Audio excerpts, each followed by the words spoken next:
ہم کریں گے ہر مظلوم کی حمایت۔ السلام علیکم، میں ہوں حرین فاطمہ اور آپ دیکھ رہے ہیں حمایتی نیوز HD چینل۔ نظر ڈالتے ہیں آج کی اہم خبروں پر۔ پاکستان نے بھارتی وزیراعظم کے اشتعال انگیز اور نفرت انگیز بیانات مسترد کر دیے۔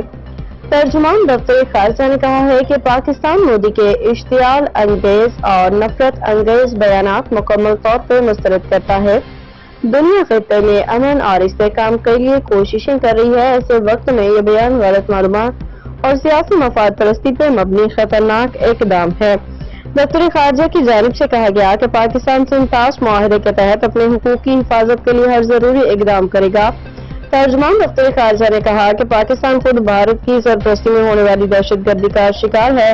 پاکستان نے دہشت گردی کی لعنت کے خلاف بے پناہ قربانیاں دی ہیں۔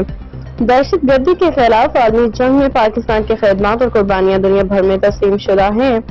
دفتر خارجہ کی جانب سے کہا گیا ہے کہ پاکستان ہمیشہ مسئلہ کشمیر کے پرامن حل کا حامی رہا ہے۔ مسئلہ کشمیر کا حل اقوام متحدہ کی قراردادوں کشمیری عوام کی خواہشات کے مطابق ہونا چاہیے۔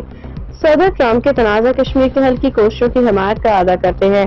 مسئلہ کشمیر جنوبی ایشیا میں عدم استحکام کی ایک بڑی وجہ ہے۔ ترجمان دفتر خارجہ نے کہا کہ ہمارا امن کے لیے عزم کبھی بھی ہماری کمزوری نہ سمجھا جائے۔ مستقبل میں کسی بھی جارحیت کا بھرپور جواب دیا جائے گا۔